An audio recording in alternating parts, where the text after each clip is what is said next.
What's up, everybody? We are a week away from the release of Modern Warfare 3, and although we don't cover multiplayer stuff, we're going to cover all the weapons today and some of the changes coming to how we're making our loadouts in Modern Warfare 3, because this is going to affect Warzone.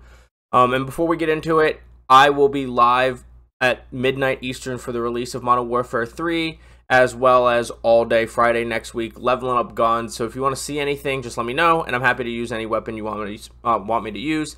And then same thing for Warzone. Right now, the leaked projected date is December 5th for the integration, so I should be able to be live all day for that as well. Twitch is linked down in the description below, as well as this blog post and some other blog posts I'm going to mention at the end. But that all being said, let's go ahead and jump into this. I'm going to skip a lot of the stuff that, you can go read for yourself, and this will be linked down below. Like if you want to read most of the verbiage in here, I'm not going to, but highlights here. There's going to be 37 weapons on release of Modern Warfare 3 plus 6 aftermarket parts, and they're also going to have all 77 weapons from Modern Warfare 2 on release. So that's going to be 114 weapons plus 6 aftermarket parts, which are like half weapons. So a lot of choices. I think this is too much. I think they should delay it, but it is what it is. So they are going to have markers between Modern Warfare 2 and Modern Warfare 3, so it's easy to tell, although unless they repeat guns, it should be pretty easy to tell just from looking, for anybody that would actually care about that. Let's see, you'll be able to level up and unlock any Modern Warfare 2 guns you don't have leveled up or unlocked. Weapon balancing, all Modern Warfare 2 weapons will receive a pass by Sledgehammer Games, see later in this article, so that all armaments have balance advantages and shortfalls no matter which Modern Warfare game they originated in. Hopefully, the biggest thing that means is they're going to get rid of the muzzle smoke and flash and all the visual recoil and clutter that we deal with in Modern Warfare 2. And hopefully, those guns will be a lot better in Modern Warfare 3, because otherwise, they're not going to compete with Modern Warfare 3 guns, because as we saw in the beta, those have like no visual recoil and clutter. So the major stuff, assault rifles, we're getting 6 new assault rifles, and we're going to have 15 from Modern Warfare 2, so it's already going to be 21 on launch. And like I said, this is a lot. This is too much. I don't really like this idea. It was already a lot in Warzone 1. When we'd be in Warzone 1, we'd had 2 or 3 different games of weapons. Now they're going to have it in the multiplayer. It's too much. But anyways, we have the SV545. It says this weapon system fires the first 2 rounds nearly at the same time, making this an incredible lethal weapon. So think like AN-94, which never caught on in the meta in Warzone. I don't know if this is going to here either. Of course, we don't know. This is all speculation.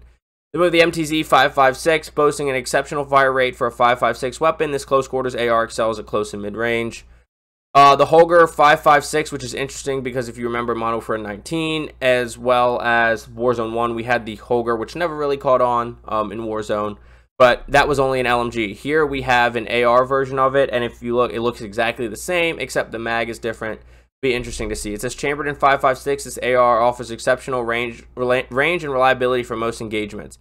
Then with the MCW, which was the King AR in the beta, and I would argue, except for maybe the Striker the first weekend, the best overall gun in the beta. This remarkably adaptable AR features phenomenal recoil control and versatility from a lightweight frame chambered in 5.56. Could easily see this being early Warzone meta contender when they integrate the games. Then we have the DG58, and you actually, for completing the campaign, unlock a blueprint for this gun, and it's also, I believe this is the same gun that you use on the final mission.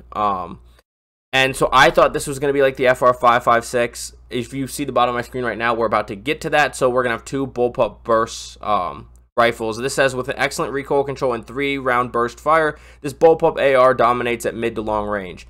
Then we also have the 5.56, like I just mentioned, which is also a burst. 3-round burst Bullpup AR. A well-placed burst can be extremely deadly at intermittent ranges. Interesting that we're having 2 Bullpup burst ARs that look almost the exact same. Really odd choice there by Sledgehammer. Whatever, it's Call of Duty. Not everything's going to make sense. Then we have the battle rifles. We're going to have 5 from Modern Warfare 2, plus an extra 3 from Modern Warfare 3. That's not really too many. It's really the ARs and SMGs that are too many. But the Bass B was a gun that towards the end of the beta started to catch on. I never touched it myself, but it looked like it was really strong. And if it doesn't get balanced, this is another meta contender for Warzone, and it's definitely going to be meta contender for multiplayer. A highly controllable and powerful battle rifle chambered in 6.8 Wrath, designed for all-around reliability and performance. Then we have the Sidewinder, a highly adaptable battle rifle chambered in .540 that delivers high damage at close to mid-range. So probably not going to be the meta, unless it's like the Lockman 7.62, which is low-key a great sniper support. This thing's just going to be a nothing. Then we have the MTZ 762. It says a fully automatic battle rifle designed to send hard-hitting 762 rounds downrange at high velocity. So kind of like the TAC-V. The TAC-V did have its place in the Warzone meta. It never caught on in multiplayer, I don't think. And this could be a similar situation. It sounds like it could end up in the Warzone meta like the Cronin Squall did, like the TAC-V did. Then submachine guns, we're going to have 12 available plus 6 new ones on launch. That's 18, just ridiculous amount of guns. We have the Striker, which on its own, it's fine, it's good. It was best SMG in the beta, but there's something interesting about the Striker name or family that we'll get to in a second. A hard-hitting and controllable SMG chambered in 45 auto, reliable at close to mid-range. It was very good at mid-range. WSP Swarm, so it's a mini Uzi, ultra combat and maneuverable. This 9mm SMG overwhelms targets with a fast fire rate. The AMR9, which by the way, this is I know it's like a mini Uzi, but it's also kind of like the MAC-10. It sounds a lot like the MAC-10 when we had that in Cold War, so it could find its way into the meta pretty easily. AMR9, I did mess around with this one in the beta a little bit. It was pretty strong in the beta, not my favorite SMG overall, but a fully automatic SMG chambered in 9mm. The AMR9 is a go-to for operators who prefer to shred competition from close to mid-range. Of course, these descriptions are meaningless. In the SMG meta, it's so hard to predict. I think it's harder to predict than the long-range meta is. I mean, any one of these SMGs could be good. It just is going to depend on the stats. WSP9, a larger Uzi, a fully automatic SMG featuring a slow rate of fire balanced by high damage control and mobility. This reminds me a lot of, now the name is escaping me. It was an AR that wasn't the MAC-10. It looked like an Uzi, the Milano. This sounds a lot like the Milano, which hopefully it's just like the Milano and we get a fun resurgence semi-meta where you can use it as an AR. That was really fun. Rival 9, which is the CX9 here. The CX9 was added at the beginning of Cold War 2 Modern Warfare. Is really odd, and it never found its way into the meta, really. Hopefully this is different. It was really strong, I thought, in the beta, and it was a contender with the Striker for one of the best SMGs in the game, and arguably one of the best guns overall in the beta. The Rival 9 is a lightweight 9mm SMG built for agility and quick room clearing. Then we have the Striker 9, which is why I said we'll get to the Striker name and family in a second. It's odd to have two different Strikers. Now you can't just be like, hey, which SMG are you using? Oh, I'm using the Striker, because now it's got to be like the Striker 9. Interesting choice when they don't have to do that. Especially now that they're making up their own names, really. The compact SMG handles like a carbine while taking advantage of the low recoil and versatility of 9mm rounds. Then we have 3 new shotguns. It's only 9 total because we're getting the 6 from Modern Warfare 2. Also, I personally think it should be 0 shotguns, but this isn't an overwhelming number like the ARs and the SMG. We're in the Lockwood 680, highly effective, versatile 12-gauge pump shotgun can be modified to excel in most scenarios. Okay. Primary weapon, the Haymaker, highly effective at close range. This mag-fed combat shotgun will clear rooms with rounds to spare. This kind of felt like the good old doof. I'm hoping we don't get anything like that. This felt like some annoying SMGs that we've had, and hopefully it's not like that. It's also kind of felt like the KV Broadside. I just hope we don't get an annoying shotgun meta. And then the Riveter, something I didn't touch, was a full auto 310 shotgun built around an AR receiver. The Riveter is a hole punching machine, so we're getting a full auto shotgun on launch. Not super great, not super excited about that. Then we get 5 new LMGs for a total of 11. Personally, I think this is a lot of LMGs considering it's a class that is not highly used. Despite the LMGs having the best time to kill of any long-range class in Warzone, I'm one of the few who mains an AR. I use the Seiken, so 11 is a lot. I just think it's a lot because they're not really touched. But we have the MWII 762, and I don't know why. Oh, this is like the PKM, essentially. This is pretty much the PKM. I don't think they can use that name anymore. But chambered in 762, this belt-fed heavy machine gun provides excellent suppressive fire, dealing a massive amount of damage at long ranges. Then we have the DG58 LSW, which is obviously bullpup. You see the mag behind the trigger. A lightweight squad weapon for controlling zones and laying down suppressive 5.8 by 42mm fire. This looks a lot like an LMG version of the QBZ in Cold War. It's funny how a lot of these weapons remind me of Cold War guns. It's an interesting one to use, especially if it's really lightweight. It might handle more like an AR. It might be more usable, kind of like the HCR is currently in Warzone. It might be something similar to that. But the HCR, just time to kill wise, has never been in the meta. Maybe that'll change with the DG58 LSW. Then we have the return of the Holger 26. We had that in Modern Warfare 2019, but we didn't get that in Modern Warfare 2. Obviously, this is the LMG version that AR that we talked about earlier was based off of. It's a highly modular light machine gun that can be adapted to most combat scenarios, chambered in versatile 5.56 ammunition. What's really interesting is the AR is also 5.56 ammunition, and they kind of look the exact same minus the mag versus the drum. Really an interesting choice for them to do that as well. It's kind of weird like the Striker. Then we have the Bruin MK9, which was rumored to be the mid-season, one of the mid-season weapons along with the FR5.56 for Season 6 of Modern Warfare 2. That didn't come. Some people have thrown out the idea that kind of like how we got the STG earlier before Vanguard, that we might see getting like the Bruin early, and that's why leaks suggested it was coming to Modern Warfare 2. I don't think that's going to be the case personally. I think the devs are kind of done with Modern Warfare 2 because it was such a failure. But anyways, we're getting the Bruin back, first time since Modern Warfare 19. The Bruin MK9 is a fully automatic air-cooled light machine gun chambered in 5.56. Support your team and pin down the enemy with a high fire rate and overwhelming covering fire. Not super worried about this being meta unless you can put a mag in the side instead of this belt-fed. Instead of it being belt-fed like you could when it was meta in Warzone 1. Otherwise, I think it's just going to fall to the wayside like most LMGs. Then we have the TAC Eradicator, so it's obviously going to be built off the TAC platform. It'll be interesting to see if you can, if the TAC Receiver family will intermingle games, because obviously this is on the TAC platform. Fully automatic LMG that utilizes a prototype firing method going from a closed to open bolt system, starting out at blazing fast rate of fire before quickly slowing down and becoming more accurate. The TAC Eradicator will become available to use in-game via challenge shortly after game launch. So this is the one weapon that they have shown us so far that will not be available on launch, but we will get shortly. I'm guessing that's going to be Season 1 or right before Season 1. Marksman rifles are getting 4 news. That's a total of 12. That seems like a lot for this category as well.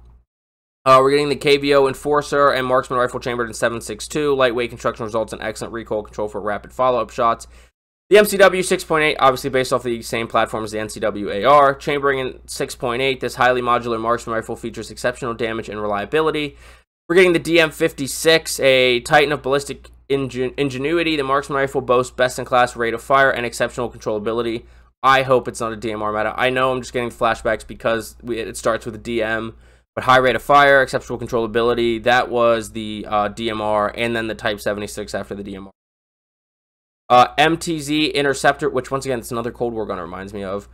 High-powered Marksman Rifle chamber in 7.62, control mid to long distances with this semi-auto weapon. And so all these Marksman Rifles are great, but unless we get, like we had in Modern Warfare 2019, where we had Marksman Rifles that could be one-shot headshot snipers. Now, eventually, obviously, that became the longest Marksman Rifle. One-shot range was like 75 or 80 meters, and that would probably be the correct balance. But this category is going to be useless in Warzone unless they make it, you know, some range of one-shot headshots, and then it would be a good, like, resurgent sniper class. Sniper rifles are getting 3. It's a total of 10 sniper rifles. It's probably going to be 15, or it's going to be 14 or 15 by the time we get to Treyarch's game next year. But once again, sniping was a lot stronger when they had the CODNEXT Warzone event a couple months ago, or last month, whatever it was. And everybody said that sniping was back. We had one-shot snipers, blah, blah, blah. We'll see when the game actually comes out. If that's true, then this class will matter. Otherwise, it's not really going to matter. Like, it doesn't matter now outside of the signal, which will be in the game. First, we start off with the CAT AMR. This devastating 50 cal bolt action sniper rifle delivers massive damage downrange with every shot. We have the longbow, which a lot of people used in the beta. It was good in the beta. I don't think it would be good in Warzone. It reminded me a lot of the Dragunov, which never even sniffed being viable in Warzone, Warzone 1. So I don't think this one's going to matter. But a lightweight, heavily modified sniper rifle designed for precision shooting and repeat shots thanks to recoil control and magazine capacity. Then we have the KV Inhibitor. This semi-auto sniper rifle chambered in 3.38 offers undeniable recoil control and stability for a discerning operator. This might have been the Dragunov. One of these is like the Dragunov. One of these is like the Signal. But if we get one-shot snipers at all, neither of those will matter. Pistols, we're getting 4 new, so we're going to have a total of 12 pistols. That's whatever. People aren't really using them. Seems like a lot, but I think every category seems like they have too many. So we start with this Core 45, which is essentially like a Glock. Semi-automatic ballistic pistol chambered in 4.5 auto. Delivers excellent handling and recoil control. Renetti, a burst fire pistol with a staggering fire rate and controllability in the right hands. I thought the Renetti was excellent in the beta. The TVR, which I just think looks badass, but it's just a revolver. This deadly revolver chambered in devastating 12.7 by 55 millimeter, hits like a cannon and leaves no survivors. The WSP Stinger, my favorite and I think the best pistol that was in the beta, and I think it'll continue to be the best pistol. if you want to run pistols, and I'm worried about it being meta in Warzone, and not having to run that overkill class, because the auto pistols usually are, at least initially, broken in Warzone, and I don't think this is going to be any different. Hopefully the Renetti isn't, because the MWII, when Cold War came out, was also broken in Warzone for the longest time. And this one's keep your enemies close with this highly effective room-clearing weapon with a blazing fire rate. Then launchers, we're only getting one launcher. It's the grenade launcher that we have that you can only pick up out of loot from Warzone, which was really interesting, because if you use it after, and then you back out to menu after a game, it'll show you leveling it up. So I always thought that was interesting. But since this is in the Modern Warfare 2 version, no matter how much you use it, it shouldn't matter that it's leveled up or not. And it's just described an infantry-carried revolving grenade launcher that fires 40mm projectiles that explode on impact. That gun we kind of know of. It's been kill streaks before. It's been in Warzone before. Then melee, we're getting a gutter knife, standard issue combat knife, great for stealth takedown. So we're going to have total 7 melee weapons. That's crazy. The Karambit, a small curved talon-style blade, extremely sharp and discreet for fast and deadly melee attacks. Then we have aftermarket parts, 6 at launch. If you don't remember what aftermarket parts are, they're essentially an attachment on their own that makes a gun almost a whole different gun, which I think that they should just give us different. Whatever. And then they're going to be unlocked via weekly challenges, and if you miss the weekly challenge, they'll later be able to be unlocked through challenges that you'll be able to find in the army. So if you can't play when a weekly challenge comes out for one of the aftermarket parts, don't worry, you can still unlock it later. It'll probably just be a different and slightly more challenging or time-consuming challenge. So we got the Jack Raven kit, which changes the MCW AR. And now it's versatile and modular. This 300 conversion of the MCW can be adapted to hit hard in nearly every combat scenario. This kit is unlockable in the first weekly challenge post-launch. We have the Jack Heredic Combine Kit for the MTZ 762BR. This powerful 762 AR was crafted to deliver exceptional damage with moderate recoil. If battle rifles hit really hard like they do in Modern Warfare 2, this aftermarket part could be a meta. Then we have the Broadmother 45 kit for the WSP-9 SMG, a high damage conversion kit that rides the line between SMG and AR with hard-hitting 45 auto rounds. Now maybe this you see as the Milano long-range AR SMG meta thing on Rebirth Island when we get that back. Jack Annihilator Bullpup Kit for the MWII 762 LMG. This was a lot of fun. I use this a lot in the beta. When I used the MWII, it was always with this aftermarket kit, part, whatever. And it was a lot of fun actually using that. It was fun having the looks and the sounds of an LMG, but more mobility. Not quite an AR, but it was definitely fun. A modified Bullpup LMG that provides superior maneuverability while still delivering heavy and consistent fire. And then we have the XRK IPv2 conversion barrel for the CDR-45 or COR-45 handgun. This carbine conversion kit for the COR-45 allows for optics and underbarrel attachments. It also introduces binary fire, which effectively doubles the fire rate. Then finally, the Jack Ferocity carbine kit for the Renetti handgun, which will turn it fully auto. I thought this was a lot of fun too. This was the contender with the WSP SMG for best SMG, even though this is a handgun. The heavy carbine kit converts the Renetti pistol into compact and maneuverable SMG. Allows for optics, stocks, and underbarrel attachments. Then we get to Modern Warfare 2 weapon balancing. So they're going to be balancing damage ranges, damage values, damage location multipliers, head, chest, stomach, upper leg, upper arm, lower arm.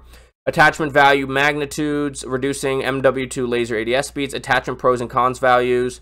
It says this weapon balancing pass will ensure the weapons from MWII are optimized to perform alongside the new MWIII weapon arsenal while maintaining the identity of MWII weapons as much as possible.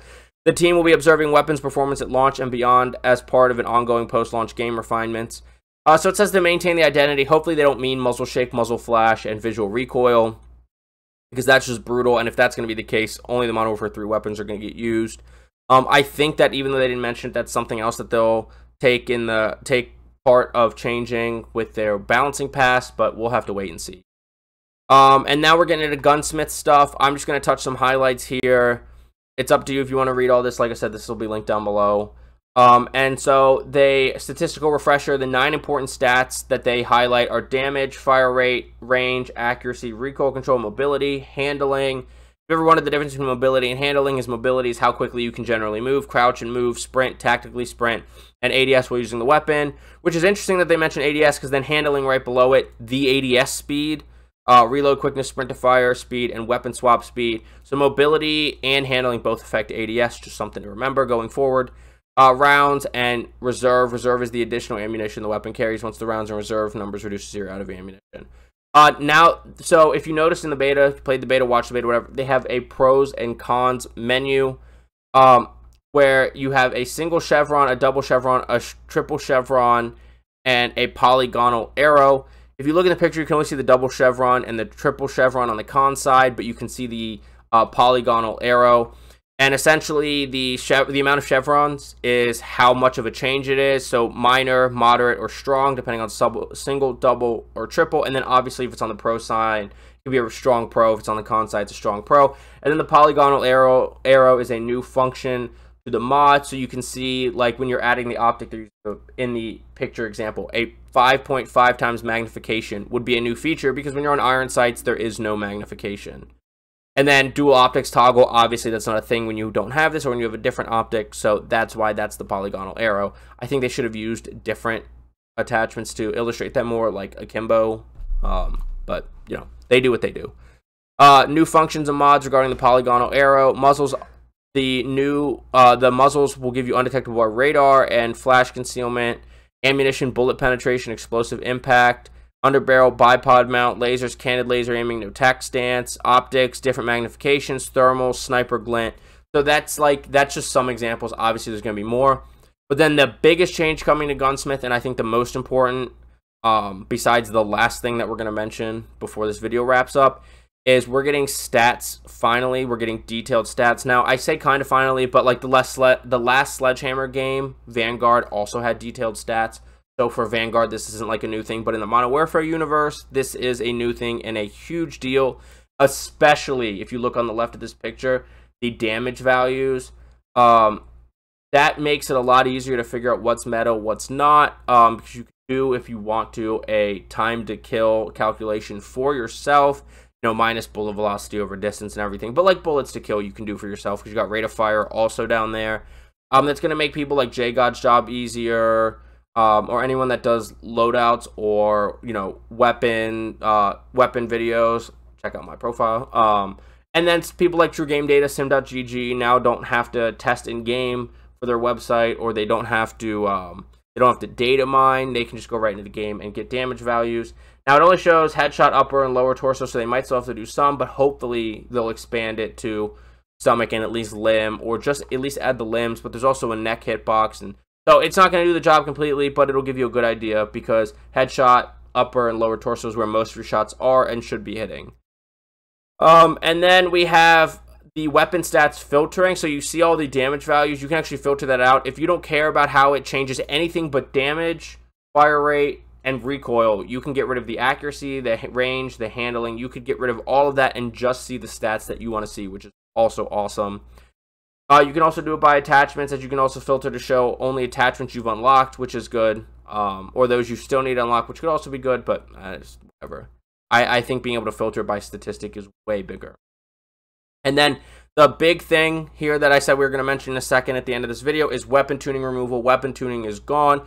Weapon tuning was so ill received by the community. You knew it was only a matter of time. I thought, especially when we got preview images before the beta and you could see the tuning logo, I thought they were going to keep tuning for at least one more game, and I thought it was going to die with Treyarch, but Sledgehammer and Activision and Infinity Ward are listening to feedback enough to at least take away weapon tuning, which is great.